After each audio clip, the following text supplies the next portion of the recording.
मित्रांनो, हा जो दिसतोय हा आहे खोपोली शहराचा गुरुवार बाजार, म्हणजे ज्याला आठवडा बाजार असं सुद्धा म्हटलं जातं। गेले अनेक वर्षापासून खोपोली शहरामध्ये हा गुरुवारचा बाजार भरतोय आणि या गुरुवारचा बाजार जो आहे हा दीपकच्या नाक्यापासून म्हणजे आर्यन टॉवरपासून जो सुरू होतो तो खालच्या आळीत म्हणजे स्मशानापर्यंत भरगच्चपणे हा गुरुवारचा बाजार भरलेला असतो। या गुरुवारच्या बाजारामध्ये दुकानं लावणारे ही माणसं कोण आहेत? खोपोली शहरातली आहेत का? असतीलही 10 ते 5, अगदी म्हणजे 10% म्हटलं तरी हरकत नाही। 10% सुद्धा नसतील, 5% असतील। म्हणजे असं समजा की 5% या गुरुवार बाजारामध्ये खोपोली शहरातली दुकानं लागतात। बाकीचे जे दुकानं लावणारी माणसं आहेत ही कुठून येतात? कल्याण, ठाणा, अंबरनाथ, उल्हासनगर, बदलापूर, मुंबई, नेरळ ह्या परिसरामधनं येणारी ही माणसं खोपोली शहरामध्ये येऊन सकाळी 10 वाजल्यापासून ते रात्री 9 वाजेपर्यंत धंदा करतात। आणि याच्या बदल्यामध्ये ते खोपोली नगर परिषदेला काय देतात तर फक्त 20 रुपयाची पावती। या 20 रुपयाच्या पावतीसाठी खोपोली नगर परिषदेकडनं त्यांना काय काय दिलं जातं आहे जर आपण ते पाहूया। खोपोली नगर हा गुरुवार बाजार संपल्यानंतरचं जे दृश्य असतं दुसऱ्या दिवशी सकाळचं ते दृश्य मी तुम्हाला दाखवतोय, ते दृश्य तुम्ही पहा। गुरुवार बाजार संपल्यानंतर शुक्रवारच्या सकाळचं हे जे दृश्य आहे हे आर्यन टॉवरपासून म्हणजे दीपकच्या नाक्यापासून ते फायर ब्रिगेडपर्यंत म्हणजे स्मशानापर्यंत हा जो कचरा आपल्याला दिसतोय हा परिसर अख्खा सकाळी कचऱ्याने भरलेला असतो। हे जे व्यापारी खोपोली शहरामध्ये 20 रुपये देऊन धंदा करायला येतात आणि हे तुमचं खोपोली शहर अशा पद्धतीने घाण करून जातात आणि इतके वर्ष तुम्ही खोपोलीकर म्हणून फक्त गप्पपणे पाहतात। हा जो पडलेला कचरा आहे हा कोणी साफ करायचा? खोपोली नगर परिषदेचे कामगार त्या दिवशी शुक्रवारी सकाळपासून कामाला लागतात तेवढा परिसर साफ करण्यासाठी। माझा प्रश्न असा आहे खोपोलीकरांना की हे जे 20 रुपये देऊन बाहेरच्या गावातनं बाहेरच्या शहरांमधनं तुमच्या खोपोली शहरात येऊन कचरा करून जातात, 20 रुपये देऊन खोपोली नगर परिषदेला जातात आणि खोपोली नगर परिषदेच्या कामगारांनी त्यांनी केलेला कचरा का साफ करावा? बाहेरनं येणारे लोक कचरा करून जाणार आणि खोपोली नगर परिषदेचे सफाई कामगार मात्र तो कचरा साफ करणार, हा कुठचा न्याय? एवढंच नव्हे, हा कचरा साफ करण्यासाठी अख्ख्या बाजारपेठेच्या व्यापाऱ्यांकडनं वर्षाला 1300 रुपये कचरापट्टी घेतली जाते। म्हणजे विचार करा तुम्ही किती अंधाधुंद कारभार चाललेला आहे खोपोली नगर परिषदेचा।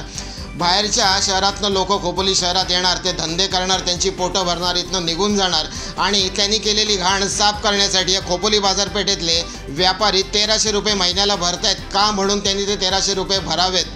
खोपोली बाजारपेठेतल्या काही व्यापाऱ्यांनी आज या संदर्भात बोललेले आहेत, आपण थोडं तेही ऐकूया की खोपोली बाजारपेठेतले व्यापारी खोपोली नगर प्रशासनाच्या कारभारासंदर्भात काय सांगतात। पण तत्पूर्वी अजून एक गोष्ट मी तुम्हाला दाखवून देतो।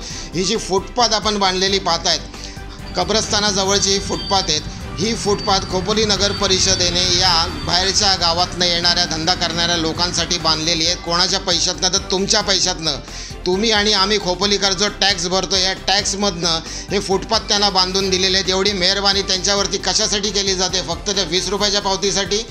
20 रुपयाच्या पावतीसाठी नाही, 20 रुपयाची पावती ही दाखवण्यासाठी पडद्यामागचा कारभार निश्चितपणे काहीतरी वेगळा असणार आहे, कोणाला तरी हप्ते नक्की जात असणार आहेत। त्याशिवाय एवढी मेहरबानी खोपोली नगर परिषद या बाहेरनं आलेल्या लोकांवरती करणार नाही।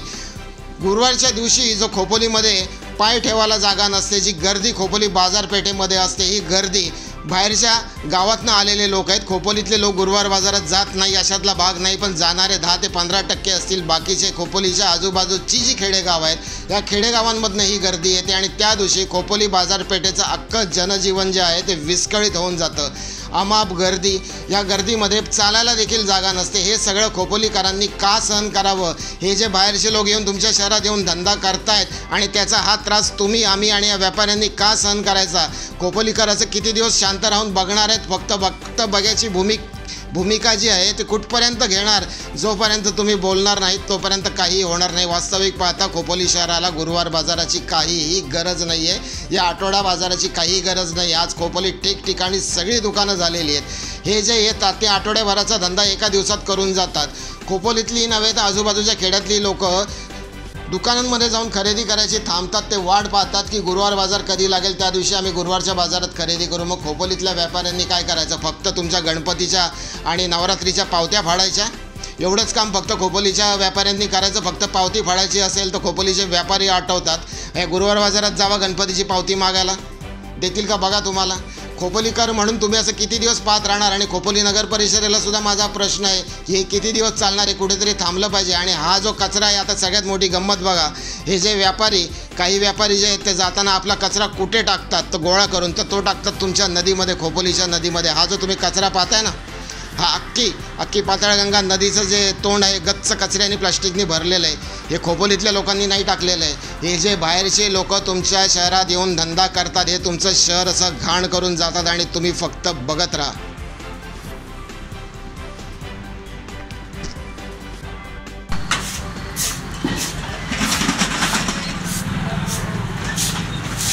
तर एक मिनटं थांबा.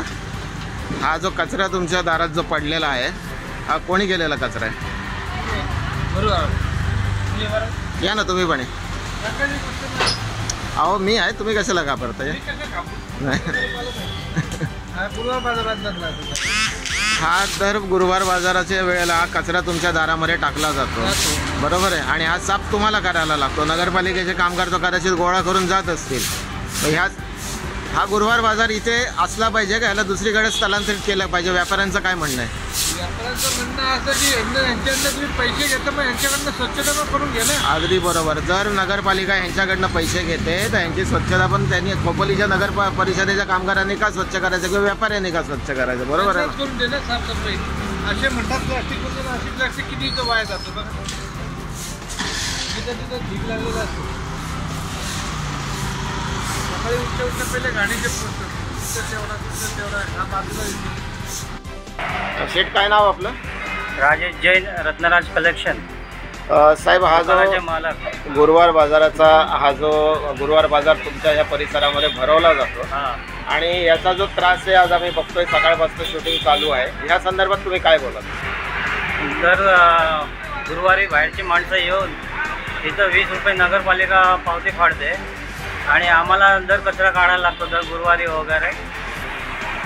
आणि आमच्याकडनं 1200 रुपये वर्षाचे घेतात ते. कचरा उचलण्याचे 1200 रुपये वर्षाला व्यापाऱ्यांकडनं घेतात. म्हणजे हा कचरा बाहेरची माणसं येऊन करणार आणि ते उचलायचे पैसे तुमच्याकडनं घेतले जातात. माननीय शिवसाहेब, मी तुम्हाला अर्ज करत आहे की आपल्याकडे जी घंटागाडी येते ती घंटागाडी आमच्या प्रत्येक दुकानात थांबत नाही. याचा मला प्रश्न विचारायचा आहे की ती घंटागाडी ऊसवाल्याकडं ज्यूस देतो म्हणून त्याच्याकडं सर्व कचरा उचलून घ्यायचा. दुसरं हॉटेलवाला त्याला खायला प्यायला घालतो म्हणून त्याचा कचरा उचलला जातो. का आम्ही काय चुकी केली म्हणून आमच्याकडे कचरा उचलत नाही. आणि गुरुवारी विशेष करून गुरुवारी गाडी येत नाही. गुरुवारी माझी एक तुम्हाला विनंती आहे की गुरुवारी सकाळी तरी गाडी पाठवा आणि एक रविवारी पण येत नाही. याचा मला प्रश्न विचारायचा आहे. बाकी हे पण सांगतो तुम्हाला. तुमचा कचरा किती दिवस घेतला जात नाही अंदाजे? 2-3 दिवस. 2-3 दिवस तुमचा कचरा घेतला जात नाही. आणि ते समोरचे व्यापारी मला म्हणाले की व्यापाऱ्यांकडनं काहीतरी 1200 रुपये वर्षाला कचरापट्टी घेतली जाते. 1300 झाली आता. 1300 रुपये कचरापट्टी घेतली जाते तुमच्याकडून. काय याच्यात व्यापारीच पिसला जातो. 20 रुपये पावती घेऊन तुम्ही मजा करा आणि बाकीच्यांची सजा आहे. आणि याला म्हणतात स्वच्छ खोपोली. पाहिजे तेवढा कचरा तुम्हाला गुरुवारच्या दिवशी भेटत पाहिजे तेवढं बघायला. कचरा पण बघू शकता, ठिकठिकाणी कचरा साचलेला आहे. आमचा महिन्याला होतो तेवढा, त्याचा एक दिवसाला होतो 20 रुपयेवाल्यांचा. आता हा त्रास फक्त गुरुवार बाजाराचाच खोपोलीकरांना नाही आहे. गुरुवार बाजार समजा आठवड्याचा एक दिवस आहे, पण हा जो स्टेशनला जाणारा रोड आहे, खोपोली दीपक हॉटेलच्या नाक्यावरनं ते खोपोली स्टेशनपर्यंत हा जो जाणारा रोड आहे, हा एक चौक आहे. इथनंच पुढे हा रोड कंटिन्यू होतं बसस्टँडला, म्हणजे bus stand to Khopoli railway station असा हा रोड. आणि मध्ये आलेला आडवा रोड. ह्या रोडवरती ह्या ज्या बाहेरच्या गावातनं आलेल्या भाजीवाल्या आहेत, ह्या सगळ्यात पेणच्या आहेत. पेण गावामधनं येणाऱ्या ह्या भाजीवाल्या, तसेच खालापूर गावामधनं येणाऱ्या ह्या भाजीवाल्या, ह्यांना देखील खोपोली नगर परिषदेने इथे बसायला परवानगी दिलेली आहे. एक तर हा जो 65 फुटाचा रोड सँक्शन आहे, हा 65 फुटाचा, माफ करा, 60 फुटाचा रोड जो सँक्शन आहे टाउन प्लॅनिंगमध्ये, कागदोपत्री जो रोड 60 फुटाचा आहे, तो 60 फुटाचा न बनवता दीपकच्या नाक्यावरती तर हा फक्त 12 ते 15 फुटाचाच रोड आहे. कारण बाजूला असलेल्या इमारतीला जागा मिळावी म्हणून हा रोड तिथे छोटा करण्यात आलेला आहे. सँक्शन रोड 60 फुटाचा आहे. तो 60 फुटाचा रोड कुठे गेला हा एक वेगळा विषय, त्याच्यावरती आपण नंतर बोलू. पण एक तर ह्या रोडची रुंदी ह्या लोकांनी कमी केली आणि आता जो काही उरला सुरला रोड आहे त्यातला अर्धा रोड जो आहे दोन्ही बाजूनी या बाहेरनं आलेल्या भाजीवाल्यांनी इथे बसून जागा एक्वायर केलेली आहे. ट्रेन आल्यानंतर इथे चालायला सुद्धा जागा उरत नाही. ट्रेनला जाणाऱ्या गाड्या कुठून जाणार आणि ट्रेनमधनं उतरलेलं पब्लिक कुठून चालणार. आणि ट्रेनला वळण्यासाठी म्हणजे दीपकच्या नाक्यावरनं या रेल्वे स्टेशनच्या गल्लीत वळण्यासाठी देखील इथे जागा नसते, कारण दोन्ही बाजूला भाजीवाल्या बसल्यामुळे कारला म्हणा, टेम्पोला म्हणा, जीपला म्हणा, इथे टर्न मारताच येत नाही. एका वेळेला 2 गाड्या इथून पास होण्याची मारामारी असते. म्हणजे खोपोलीतल्या लोकांनी या बाहेरनं आलेल्या लोकांचा त्रास किती सहन करायचा, त्या खोपोलीकरांच्या सहनशीलतेवरती खोपोली नगर परिषदेने तरी किती अंत बघायचा. आणि खोपोलीकर हे फक्त असे बाहेरनं आलेल्या लोक जे तुम्हाला येऊन इथे त्रास देतात आणि तुम्ही मक्कपणे फक्त इथे बघत राहा. कुठचाही सरकारी अधिकारी जो खोपोली शहरामध्ये येतो तो 2 ते 3 वर्षासाठी येतो. त्याला तुमच्या शहराशी काहीही घेणं देणं नसतं.